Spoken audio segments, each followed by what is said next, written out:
नमस्कार साथियों, आप सभी लोगों के समक्ष मैं आ चुका हूं विनय तिवारी। एक बार फिर से आप सभी लोगों के समक्ष एक अपडेट, एक इन्फॉर्मेशन के साथ। और आप सभी लोगों को पता है कि कल देर रात आपके एसएससी स्टेनोग्राफर का नोटिफिकेशन आ चुका है, शाम में, देर रात नहीं।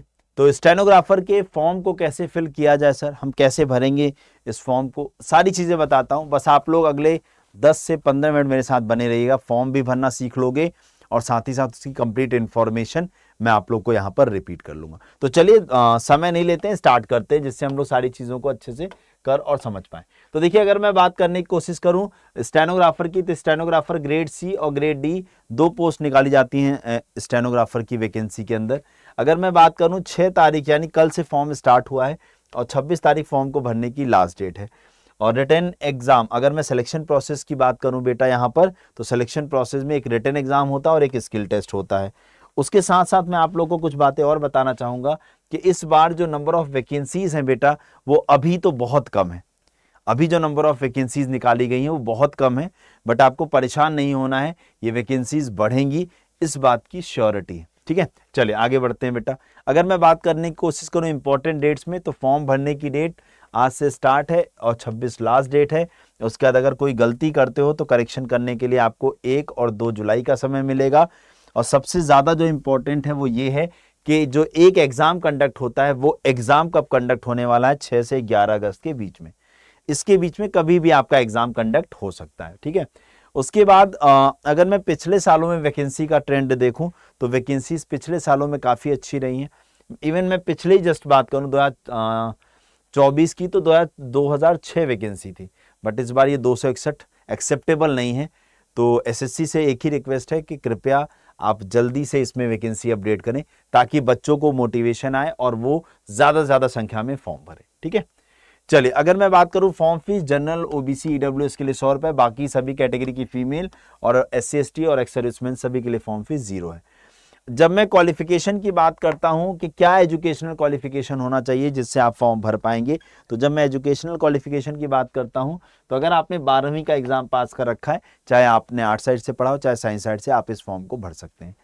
अगर मैं एज की बात करता हूं तो जितने हमारे स्टेनोग्राफर ग्रेड सी वाले कैंडिडेट हैं उनकी एज 18 से 30 साल के बीच में होनी चाहिए, और जितने हमारे ग्रेड डी वाले कैंडिडेट हैं उनकी एज 18 से 27 साल के बीच में होनी चाहिए, तब आप फॉर्म भर पाओगे। अब देखो, इसके अलावा ओबीसी को 3 साल का एज रिलैक्सेशन जो मिलता है मिलेगा, और एससी एसटी को 5 साल का जो एज रिलैक्सेशन मिलता है वो मिलेगा। अब इसको कैसे समझ सकते हो, अगर हम लोग यहाँ पर देखने की कोशिश करें, अगर आपका जन्म 2 अगस्त 1995 के बाद और 1 अगस्त 2007 से पहले हुआ है, इसके बीच में अगर आपकी डेट ऑफ बर्थ है तो आप एलिजिबल हो। ऐसे अगर मैं इसमें बात करूं तो 2 अगस्त 1998 के बाद और 1 अगस्त 2007 के पहले हुआ, यानी इन दोनों के बीच में अगर डेट ऑफ बर्थ आती तो आप अप्लाई कर सकते हैं। चलिए, अगर मैं सिलेक्शन प्रोसेस में एग्जाम पैटर्न की बात करूं तो बेटा यहाँ केवल 3 सब्जेक्ट आते हैं। GS 50 question 50 number, reasoning 50 question 50 number, और इंग्लिश 100 क्वेश्चन 100 नंबर। तो 200 क्वेश्चन का पेपर 200 नंबर का 2 घंटे का पेपर होगा। और नेगेटिव मार्किंग की जब अपन बात करते हैं तो नेगेटिव मार्किंग 1/4 यानी 0.25 होती है यहाँ पर नेगेटिव मार्किंग। ठीक है बेटा, और स्किल टेस्ट की जब हम बात करते हैं बेटा, तो स्किल टेस्ट की मैं बात करता हूं तो जो हमारे ग्रेड सी वाले बच्चे हैं, जो हमारे ग्रेड सी वाले कैंडिडेट हैं, उनके लिए 10 मिनट का एक डिक्टेशन होता है जो कि 100 वर्ड पर मिनट की स्पीड से होता है। ठीक है, हाँ, उसके बाद जितने हमारे ग्रेड डी वाले कैंडिडेट हैं, ग्रेड डी वाले कैंडिडेट हैं, उनका 10 मिनट का एक डिक्टेशन होता है। डिक्टेशन मतलब इमला जिसे कहते हो, @80 वर्ड पर मिनट की स्पीड से होता है। उसके बाद ट्रांसक्रिप्शन टाइम मिलता है। ट्रांसक्रिप्शन का मतलब होता है टाइपिंग टाइम एक तरीके से। तो जितने ग्रेड डी वाले होंगे अगर वो इंग्लिश में टाइपिंग करना चाहते हैं तो 50 मिनट का समय, जितने ग्रेड डी वाले अगर हिंदी में टाइपिंग करना चाहते हैं तो 65 मिनट का समय, जितने ग्रेड सी वाले हैं इंग्लिश में टाइपिंग करना है 40 मिनट, और ग्रेड सी वाले हैं हिंदी में करना है तो 55 मिनट। ये टाइपिंग का समय मिलता है आप लोगों को। ठीक है बेटा, चलिए उसके बाद ये है आपका सिलेबस, इसका स्क्रीनशॉट ले लेना शॉर्ट में। उसके बाद सैलरी कितनी मिलती है बेटा, अगर मैं बात करने की कोशिश करूं तो ग्रुप सी में यानी ग्रेड डी सी में, ग्रेड सी की जब मैं बात करता हूं तो इन हैंड सैलरी लगभग 51,000 के आसपास, और जब मैं बात करता हूं ग्रेड डी में तो इन हैंड सैलरी लगभग 36,000 के आसपास है। और ये 7th पे कमीशन के हिसाब से 8वां वेतन आयोग लगेगा तो सैलरी बढ़ जाएगी। ठीक है बेटा, चलिए अब मैं आप लोग को लेकर चलता हूँ फॉर्म फिलिंग के लिए। तो मैं आपको लेकर चलता हूँ वेबसाइट की तरफ। जब मैं आपको वेबसाइट की तरफ लेकर चलूंगा, ये है एसएससी की वेबसाइट। देखो फॉर्म भरने के 2 स्टेप्स हैं। एक स्टेप है आप लोग का वन टाइम रजिस्ट्रेशन और दूसरा स्टेप होता है फॉर्म। तो अगर आपने वन टाइम रजिस्ट्रेशन नहीं किया है या कर रखा है, दोनों ही कंडीशन में आपको यहीं पर आना है। अगर आपने कर रखा है तो अपना रजिस्ट्रेशन नंबर और पासवर्ड डाल करके ये कैप्चा कोड डाल के लॉगिन कर लेना, आपको ये फॉर्म दिखाई देने लग जाएगा। अगर आपने रजिस्ट्रेशन नहीं किया है तो रजिस्टर नाउ पे क्लिक कर देना। जैसे आप रजिस्टर नाउ पे क्लिक करोगे, ये न्यू यूजर के लिए जिसको OTR करना है। तो वन टाइम रजिस्ट्रेशन पहले पर्सनल डिटेल डालनी है, फिर पासवर्ड क्रिएट करना है, फिर एडिशनल डिटेल और फिर डिक्लेरेशन। जब हम बात करते हैं यहाँ पर बेटा किसकी, जब हम यहाँ पर बात करते हैं पासवर्ड क्रिएशन की, वो बता देता हूँ। तो वो कुछ इस तरीके का, सपोज मेरा नाम विनय है तो VINAY विनय #123 ऐसा बनाना, जिसमें एक लेटर कैपिटल बाकी स्मॉल, एक सिंबल और नंबर भी आ जाए, अल्फा न्यूमेरिक ऐसा वाला पासवर्ड। ठीक है, तो चलिए मैं आप लोग का स्टार्ट करता हूँ यहाँ से OTR। तो कंटिन्यू करना है यहाँ पर। अब देखो साइड में ये सारी डिटेल्स हैं। सबसे पहला ऑप्शन आ रहा है do you have Aadhaar card. तो एक बात मैं आपको बता दूं, आपको आधार वेरिफिकेशन ही करना है बेटा यहाँ पर। तो अपना आधार नंबर डालिए और उसको फिर से डालिए और यहाँ पर ऐसे टिक करके सेंड OTP कर लेना। हाँ, सेंड OTP, इसको अगर पढ़ना है तो ठीक है, डन है। तो इस तरीके से आप लोग सारी चीजों को यहाँ पर कर सकते हो। तो इस तरीके से अगर मैं बात करने की कोशिश करूं तो आप लोग इसको जो है कर लेना, डन है। आगे बढ़ते हैं अब हम लोग। तो OTP आप लोग सेंड करके इसको वेरीफाई कर लेना, और जैसे आप वेरीफाई करोगे यहीं से आधार ऑथेंटिकेशन प्रोसेस जो आपका है वो कंप्लीट होने लगेगा, या कंप्लीट आधार वाला हो जाएगा। ठीक है, फिर हम आगे बढ़ेंगे। फिर आपको जनरल डिटेल्स, आपका नाम हाँ, उसके बाद आपका जेंडर क्या है, आपकी डेट ऑफ बर्थ क्या है, 2 बार डालना पड़ेगा वेरीफाई करने के लिए। पापा का नाम क्या है, मम्मी का नाम क्या है, 10वीं जो है किस बोर्ड से करा है, उसके बाद रोल नंबर क्या है, उसके बाद किस साल पास हुए हो, हाईएस्ट लेवल ऑफ एजुकेशन क्या है आप लोग का। उसके बाद ये 2 कॉलम जरूर ध्यान से भरना बेटा, जैसे मोबाइल नंबर और ईमेल आईडी। अब देखो मैं आपको यहाँ पर एक बात बता दूं, मोबाइल नंबर में आप लोग को OTP आएगा। देखो कैसे, अगर मैं यहाँ पर देखने की कोशिश करूं, ध्यान से देखना। हाँ, जैसे मैंने मोबाइल नंबर पे क्लिक किया और यहाँ पर मैंने नंबर लिखना शुरू कर दिया। हाँ, 9876543298 हो गया, 10 डिजिट का। अब देखो यहाँ सेंड OTP का ऑप्शन आ गया ना, ऐसे ईमेल आईडी आएगा। तो जैसे मैं सेंड OTP करूंगा तो OTP चला जाएगा। तो आपको करना क्या है, ऐसे ही दोनों को, मोबाइल नंबर को और ईमेल आईडी को वेरीफाई कर लेना है। ठीक है बेटा, और उसके बाद सेव एंड नेक्स्ट करोगे तो आपका आगे का प्रोसेस बढ़ जाएगा, जिसमें आप लोगों से क्या क्या पूछेगा वो सुन लो। जिसमें आप लोगों से पासवर्ड क्रिएट करने को बोलेगा, मैंने तरीका बता दिया। एडिशनल डिटेल्स में आप लोगों से एजुकेशनल क्वालिफिकेशन और एड्रेस पूछेगा, भर देना भैया। और डिक्लेरेशन की जब हम बात करते हैं तो आप लोग यहाँ पर बस डिक्लेरेशन में कुछ नहीं करना होता, एक चेक बॉक्स आएगा उसे टिक करना होता है, आपका बन जाता है।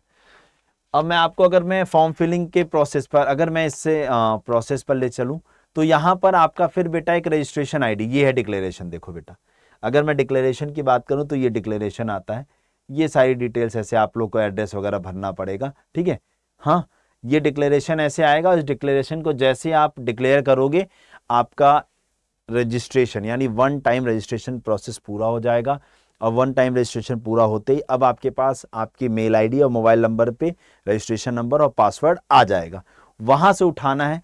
अब उसके बाद फिर से आपको एसएससी की वेबसाइट पे वापस से आना होगा, और वापस से आके फिर से क्या करना होगा बेटा, लॉग इन करना होगा। फिर से क्या करना होगा बेटा, लॉग इन करना होगा। कहाँ से, यहीं से जो मैंने आपको स्टार्टिंग बताई थी। फिर से यहाँ पर जाओगे और यहाँ पर लॉगिन करोगे, और लॉगिन करते ही अब आपका जो स्टेप होगा वो फॉर्म भरने का होगा। तो फॉर्म भरने में सबसे पहले आप लोग देखो तो कैंडिडेट इन्फॉर्मेशन, ये आपका प्रीव्यू है, यानी जितनी चीज़ें आप अब तक भर चुके हो यहाँ पर वही चीज़ें दिखाई गई हैं। अब आपका फॉर्म यहाँ से शुरू होगा बेटा, ध्यान से देखना। अब आपका फॉर्म यहाँ से शुरू होगा और आपको जल्दी से मैं बताता हूँ कि कैसे फॉर्म भरोगे। तो देखो बेटा, अब आपने पर्सनल डिटेल और एजुकेशनल डिटेल भर रखी है, लेकिन अब एजुकेशनल डिटेल में अगर किसी प्रकार का कोई अपडेट है तो आप यहाँ पे भर सकते हो, ठीक है ना। क्वालिफाइंग एजुकेशनल क्वालिफिकेशन आप यहाँ पे फिल कर सकते हो। अब यहाँ पर किस साल में पास हुए हो, किस बोर्ड से पास हुई, सारी चीजें, ठीक है। उसके बाद अगर हम लोग यहाँ पर आगे की तरफ बढ़े तो यहाँ से आपका एक्चुअल काम शुरू होता है एडिशनल इंफॉर्मेशन से, ठीक है। क्या आप एक्स सर्विसमैन हो, अगर हो तो यस करना, उसकी डिटेल भरना, नहीं हो तो नो कर देना। उसके बाद बोला है वेदर सीकिंग एज रिलैक्सेशन, क्या आपको एज रिलैक्सेशन चाहिए, अगर आप किसी कैटेगरी से बिलोंग करोगे, चाहे SC ST हो चाहे OBC हो, तो आपको जरूरत होगी, अगर नहीं हो तो आपको जरूरत नहीं है, ठीक है ना। उसके बाद सेव और नेक्स्ट कर देना, इसको सेव और नेक्स्ट करना क्योंकि यहां से अब चेंजेस शुरू हो रहे हैं आपके फॉर्म फिलिंग के, ठीक है।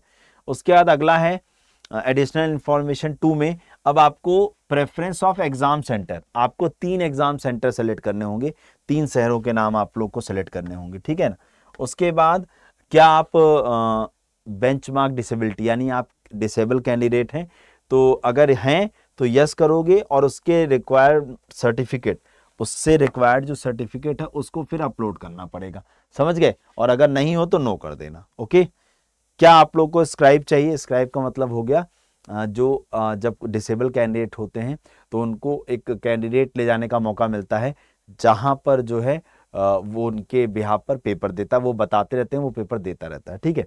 उसके बाद चलते हैं, फिर अगला बोला है do you possess knowledge of stenography. तो देखो बेटा जो ये 26 नंबर है इसमें आपको यस ही करना है, क्या आपको स्टेनोग्राफी की नॉलेज है, आपको यस ही भरना है यहाँ पर।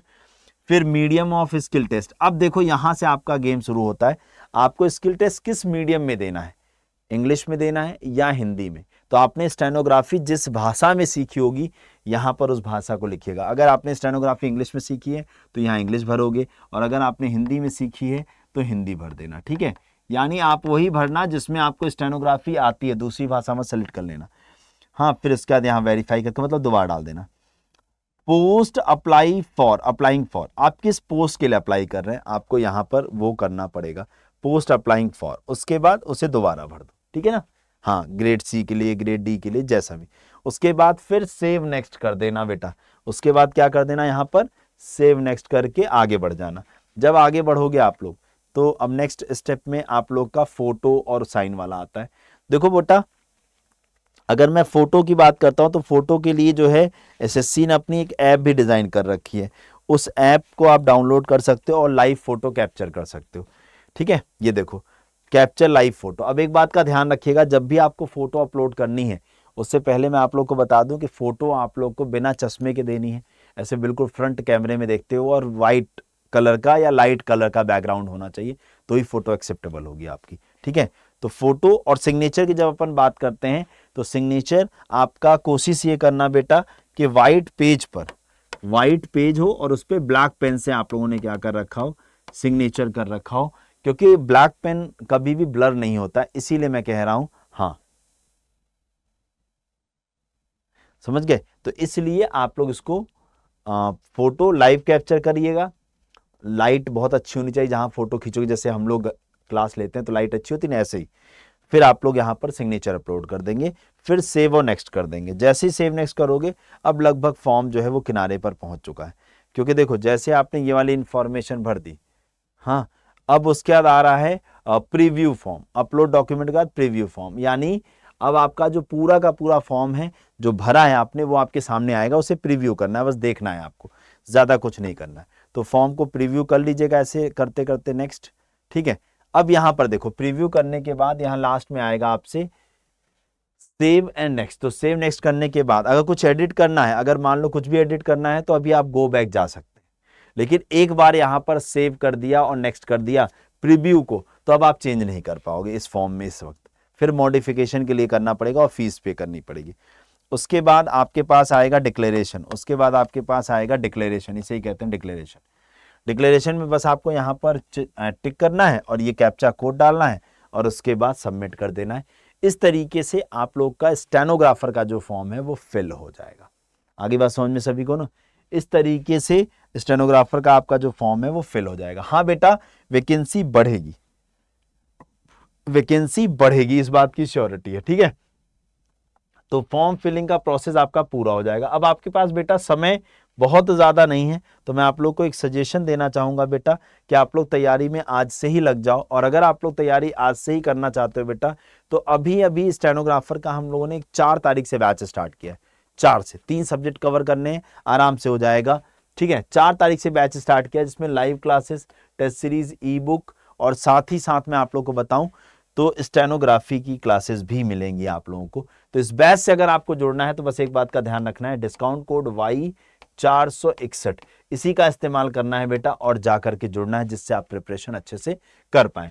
साथ ही साथ अगर आप रीजनिंग, चूंकि 50 क्वेश्चन की रीजनिंग है, अच्छे से करना चाहते हैं बेटा, तो इस बुक को आज ही ऑर्डर कर लो। Y461 इस डिस्काउंट कोड को लगाने पर, मैक्सिमम डिस्काउंट पर ये बुक आपके घर पर डिलीवर हो जाएगी, ठीक है। तो जाकर के इससे जरूर जरूर जरूर जुड़ जाइएगा।